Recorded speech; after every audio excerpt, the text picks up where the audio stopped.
Hi, hello, it's Nikki and welcome to my messy bookshelf. So today I have a little bit of a book haul. It is mostly nonfiction.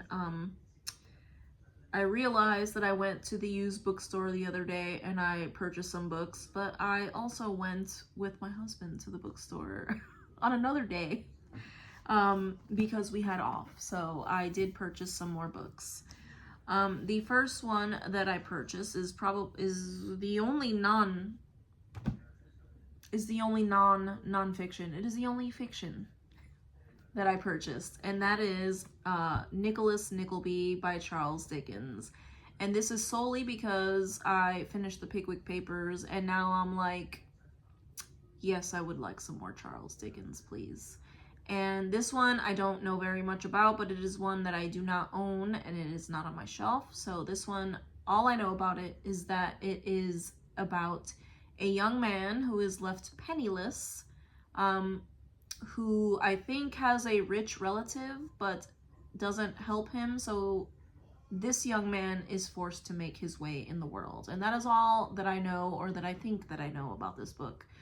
But yes, as I mentioned, I am interested in reading more Dickens now. So the only fiction that I purchased. The next one is so cliche for me, and that is Left for Dead. And this is by J Dolan.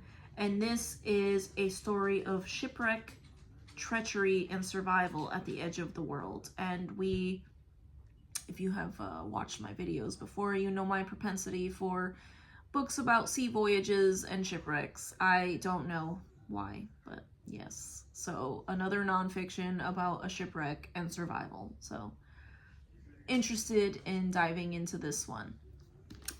The next one is one that I solely purchased because it was advertised front and center because it happened in the area that I live, and this is The Witch of Pongo.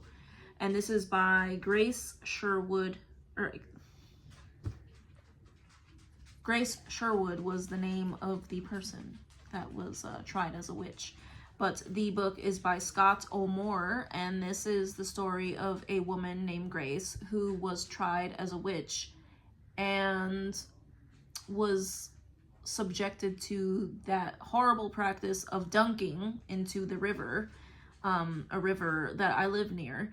And she survived. So this was front and center all over the place advertised because this author is going to be in the area very soon to do a talk about his book. So I was fascinated. I've always been fascinated about reading about the witch trials. This happened a little later than some of the witch trials took place. This is in the 1700s, but I know a lot of the witch stuff that I have read takes place in the 1600s, but yes, I'm interested, especially seeing as she survived her treatment at the hands of these people. So I am interested to dive into this one, and it was perfect for this time of year, I think. The next book that I picked up was Salt, A World History, and this is by Mark Kurlansky. And this is one that I've actually heard a couple people talking about, like in my personal life. And I enjoy books that talk about trade routes and how trade routes were established. And I know that this delves deep into that. So that has been something that has always fascinated me. But yes, I picked up a book about salt, the history of salt. My husband was like, what in the world? But I can't help the person that I am. Okay, and the last one that I picked up was The Man Who Loved Books Too Much by Alison Hoover Bartlett. And this one is a book about a bibliophile, a person who loved collecting rare editions of books simply because he loved books. And also the story of the detective who was out for his blood, essentially, trying to capture him, trying to capture this person that was stealing famous and or valuable books and not doing anything with them except collecting them. So sounded right up my alley, and I am excited to delve into this one too. Even though I have lots of nonfiction books that I have not gotten into yet, this one sounds very enjoyable, and I think that I will enjoy it very much. So, but that was it. Fairly small, fairly quick book haul.